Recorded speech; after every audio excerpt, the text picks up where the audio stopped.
Now, ideally, I would like to present this video through the medium of expressive dance. But to do that, I would need to appear on this video.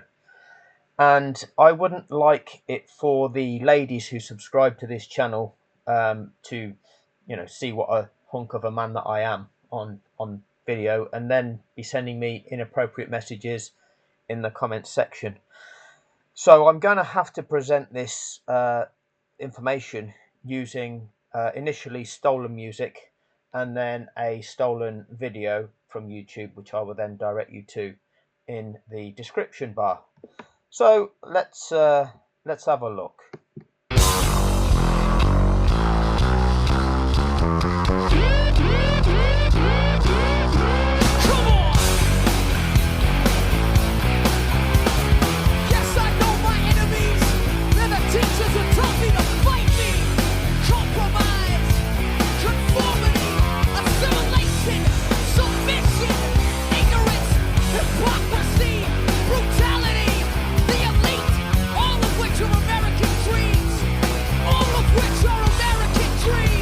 Oh, I'm sorry, that's a bit too jarring, that music, for everybody. Nobody likes this shouty, crazy music, do they? So, but you do need to know who your enemies are, those who seek to divide us for their gain, to be able to rule over us.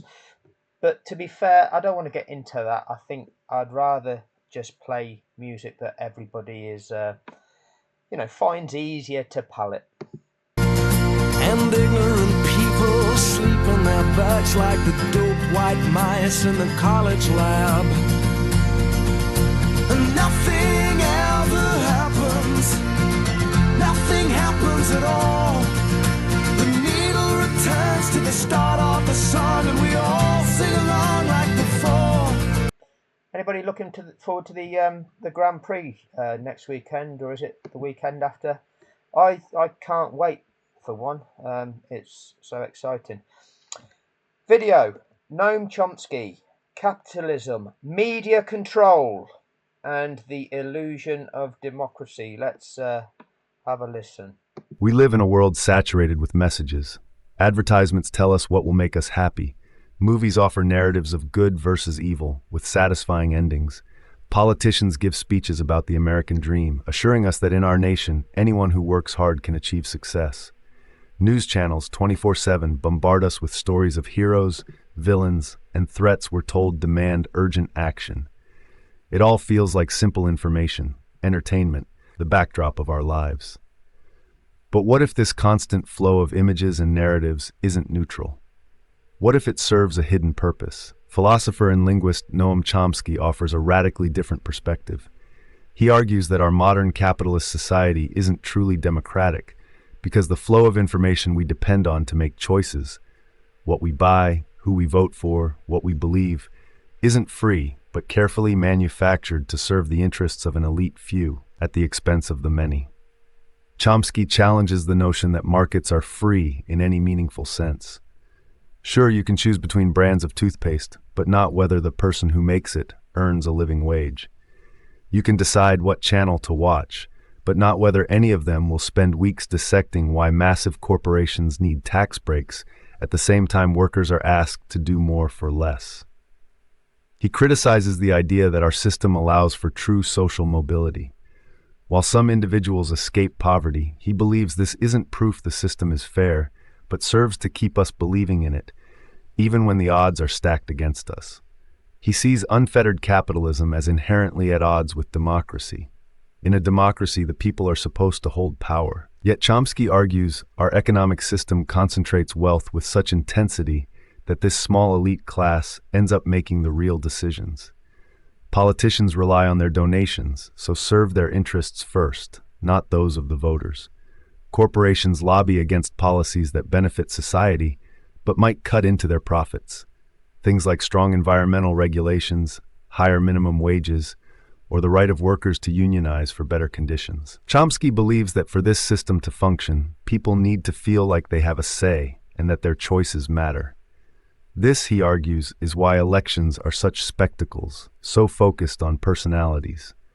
We're encouraged to wage passionate battles over relatively minor policy differences, while the fundamental structure of the economic system and who truly benefits from it remains mostly off-limits for public debate. We're encouraged to rage battles and who truly benefits from it. Furthermore, Chomsky argues that control over information is essential to maintaining this power dynamic. Who controls the information?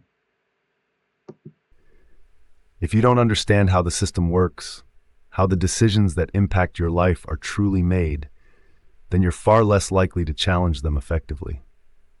This is where his famous work, Manufacturing Consent, comes in, which analyzes how the corporate-owned media shapes our very understanding of the world to serve interests that are far from our own.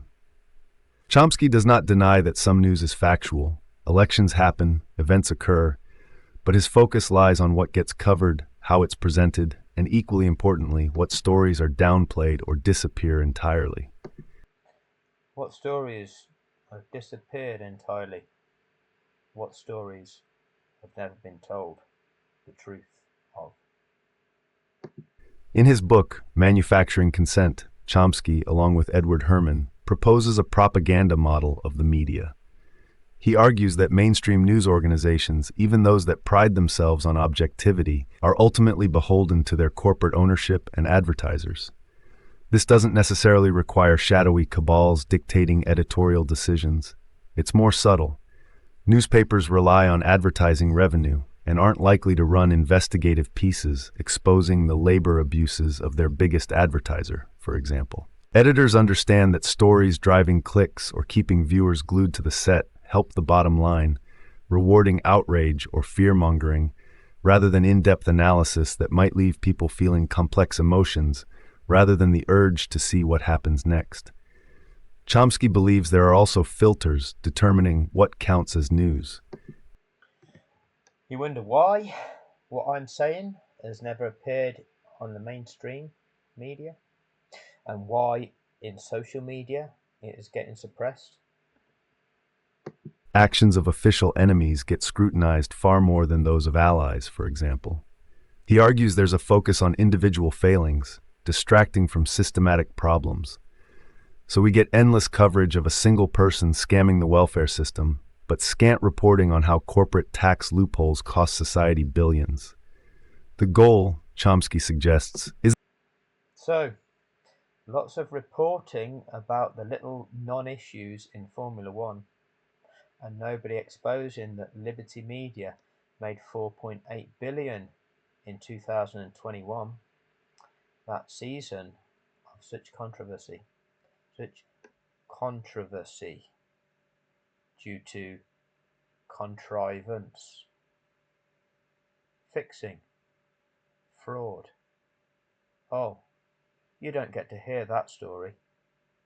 isn't so much to make us believe blatant lies, but to shape the boundaries of acceptable debate. So, while you'll have left and right-leaning outlets, what they rarely question is the idea that unfettered capitalism is the best possible system, or that military interventions overseas are sometimes justified for humanitarian reasons. Genocide. We know where that's happening. The overall effect, Chomsky believes, is to pacify the population, making us feel informed and engaged, while in reality the decisions that truly determine the shape of our lives are made behind closed doors, driven by the relentless pursuit of profit and the interests of a wealthy minority. Chomsky's analysis paints a bleak picture, a rigged system where the pursuit of profit by a powerful minority undermines not just our economic well-being, but warps our sense of fairness and possibility. Pursuit of profit warps a sense of fairness and what's acceptable. He suggests that inequality isn't an error the system needs to fix, but a key tool of control. When some people have unimaginable wealth, it's easier to convince those struggling to make ends meet that their own problems aren't caused by policies that favor the rich, but by laziness or bad decisions. The constant bombardment of advertisements telling us happiness lies in the next purchase further distracts us from questioning why, even working incredibly hard, a decent, secure life often feels out of reach. Environmental devastation, too, isn't an unfortunate side effect of capitalism in Chomsky's view, but a logical consequence. When corporations can wield power to weaken regulations, when media can muddy the waters about the reality of climate change, the path is free for them to prioritize immediate profits over the planet itself. While we're urged to make individual eco-friendly choices, Chomsky would argue that no amount of recycling can make up for the systemic damage of an economic model based on endless consumption and planned obsolescence.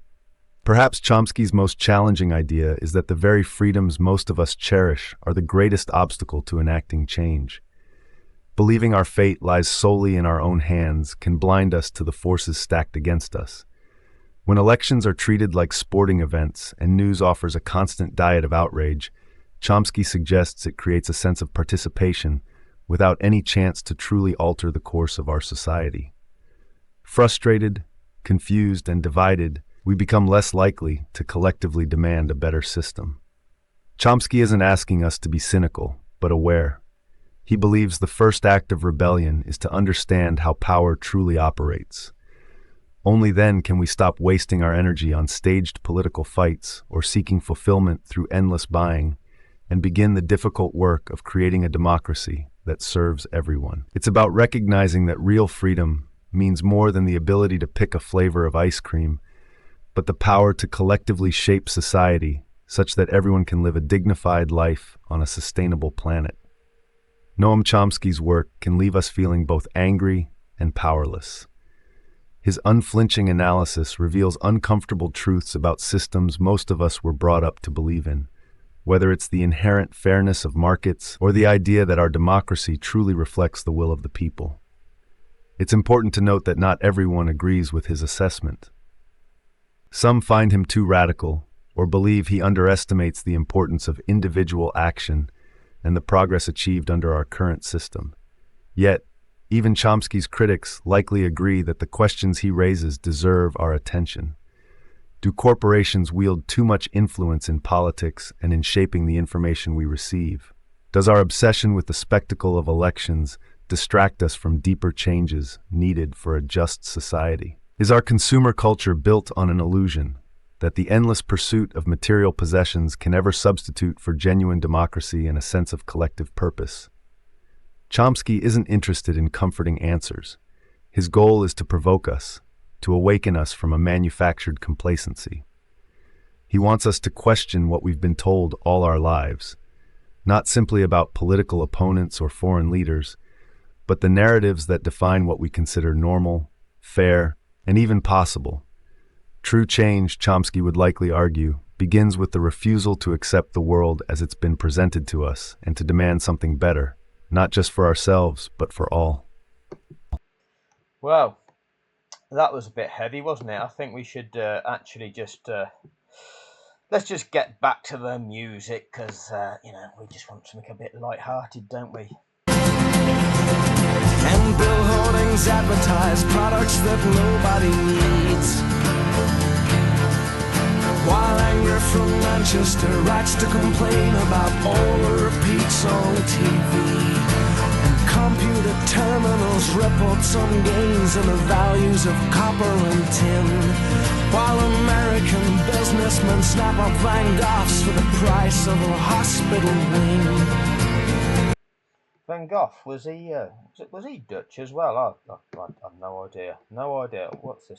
All of which are American dreams.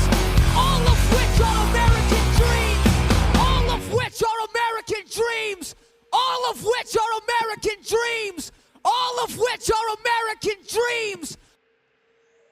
Now, some of you will realise why I've made this video and how it relates to Abu Dhabi 2021. Some will realise this isn't the video of a fanboy who is just disgruntled because their favourite didn't win. It's a lot deeper than that. It's a contrivance, it's a crime, it's a fraud that has been presented to us via the media, who are corrupt, and people have been conditioned to believe a falsehood. This is an example of this actually taking place in front of our very eyes in a sport. The same dynamics happen in every facet that impacts our lives. Governmental decisions that are corrupt, that do not benefit society, they benefit the interests of billionaires. This is just the example being used because it stood out to me that Abu Dhabi 2021 was an example of this that can be proven because they did it in front of our very eyes. Anyway, I want to just thank, which one is it? This one here. Philosophy, right? That one. So head over to their channel, show your appreciation, please, and take the time to check that video out in your own time, absorb the content. Likewise, if you've not already done so, check out this video from After School along with many others that they produce which are quality. Thank you for your time. I know this one's been a little bit different, but hopefully many will understand the relevance of it. Thank you.